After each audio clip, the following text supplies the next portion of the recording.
2010. If you stand right here, just off this hotel pool in Las Vegas, at a specific time of day, you could die. Violently.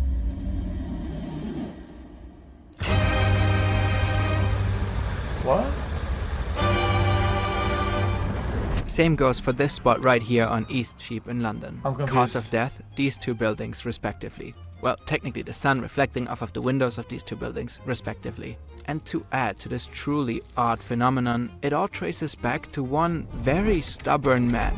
Why? How? What? A bizarre beam of light radiates onto the street. It's like being under a magnifying glass. You were literally being burned. Some have managed to fry an egg. It got up to 92.6 degrees. That's Celsius. This was an attack by the death ray. Enter a story revolving around fascinating physics phenomena, reckless architecture, melting steel, and burned human flesh. This is the weird world of solar death rays.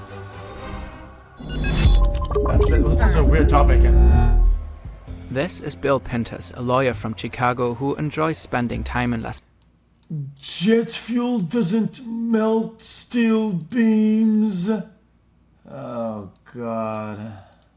Vegas every now and then. He's chilling at the Vidara Hotel on the Strip. He takes a little swim in the pool, then returns to his lounge chair. Martinlinay drives into the city for some errands. It's a hot, sunny day. He parks his Jaguar right behind 20 Fenchurch Street on East Cheap before heading off for about an hour. By afternoon, it's really, really hot in Vegas. Bill doesn't mind the escalating heat until suddenly his hair starts burning. xQc Martin returns to his beloved car only to find someone taking pictures of it. He comes closer and notices the car's body is partially melted. Oh, I'd be fucking mad. Bill's hair, hat and legs are burned. He rushes to the shade of an umbrella, but it offers little relief. The sun is so intense and blistering that no matter where he goes, he can't seem to find an escape. Both of these stories actually happened. It's completely warped. You can get your hand underneath here and you can get your hand in here. It's absolutely ruined. Both incidents are due to a phenomenon called solar convergence, or much cooler, solar death rays. Oh, all of them? The physics behind it is fairly simple. All the when angles parallel light combine rays strike a parabolically curved surface, they are all reflected to a single point known as the focal point. Like a The conical distance between the surface and the focal point is called focal length, similar to the focal length of a camera lens. Depending on how stretched or compressed the parabola curve is, the focal point changes. Either way, the result is one concentrated, very hot beam of light, sometimes capable of melting objects and causing serious burns. These rays... Is it possible mathematically or whatever, or in practice, to have the streets past the point? Sometimes capable of melting objects and causing serious burns. It is. These rays can even melt rocks. So this is being On dumped YouTube, in it. you'll find numerous videos of people showcasing their DIY home-built death ray reflectors. It's a nice turkey burger. In the cases of Bill and Martin, the reflective curved glass facade of the Vidara Hotel and the facade of 20 Fenchurch in London were responsible. The focal points of both buildings happen to be precisely where humans interact. Luckily, these particular death rays only occur sporadically. The alignment of the sun and the parabolic surface have to be just right. But a few hours of death raying on a random Thursday can do more than enough damage. Several reports of burned hair, melted plastic, extreme sunburns, deformed vehicles, and charred doormats went viral. One journalist even fried an egg in front of 20 Fenchurch to demonstrate the intense heat. It is so hot. It is so hot. There you go. He has just cooked that egg on a frying pan on the streets of London. Egg doesn't look very cooked, in the cases of the two buildings, no one was critically injured, at least physically. Martin might be a little traumatized from seeing his Jag all burned up. Of playing with my William, If, for example, a baby had been inside the car, the outcome could have been far more serious. And luckily, no one fell asleep at the hotel pool in Vegas long enough to get seriously I think the windows have some sort of UV... Reports show that temperatures soared up to 117 degrees Celsius on East Cheap, while at the Vidara, temperatures increased by 20 degrees Celsius around the pool. not to be Captain Obvious, but that seems like some seriously design, right? All of this could have been avoided with proper planning and a few design adjustments. So who is responsible? As it turns out, one guy designed both buildings. Jack, couldn't they have like a small like sticker or whatever, like on the windows, or a slight different slant on the windows, like a bubble almost in the shape of the windows? This is the Uruguayan architect Rafael Vignoli. He seems to really enjoy his parabolical shapes. Reports show that he was even aware of the problem way before the Verdara was constructed. The windows of the hotel had been preemptively covered with a custom film to reduce the sun's effects by 70%. Which clearly didn't help all that much. So considering that Vignoli was well aware of the issue by the time the Verdara was built, why would he make the same mistake again when designing 20 Fenchurch, also nicknamed Walkie Talkie, Walkie Scorchy, or the Fryscraper?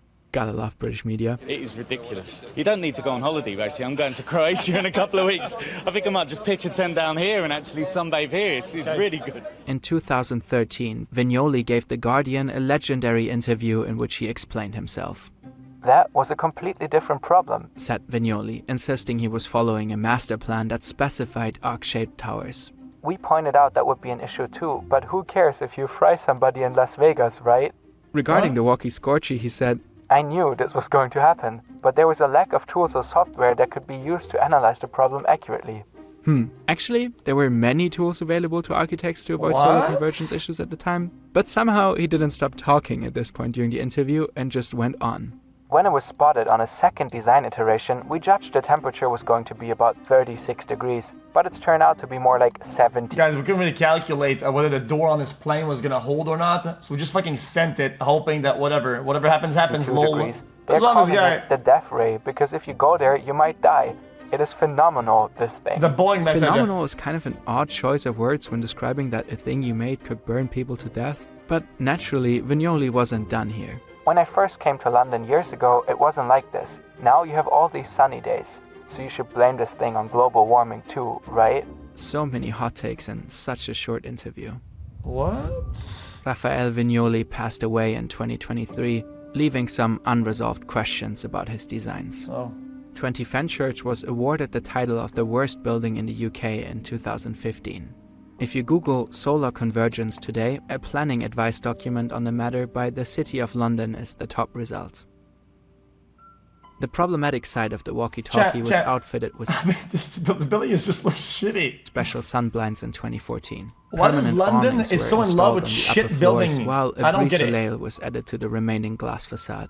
In Vegas, next to the non-reflective film that was applied to the glass facade of the Verdara, hotel staff provided umbrellas and pot plants at the pool. And despite the name, solar death rays can also be quite practical. For instance, parabolic reflectors can channel sunlight to dark places. This effect is used in a project in New York City where solar reflectors light an underground space. Parabolic reflectors outside harness sunlight, directing it toward the focal point. This concentrated light is then refracted multiple times and directed to an underground space. Another parabolic mirror at the end spreads it evenly throughout the space. That's kinda cool. Or take this solar furnace in France. The concentrated heat evaporates water to generate power. Temperatures at the focal point can reach up to 4,432 degrees Celsius.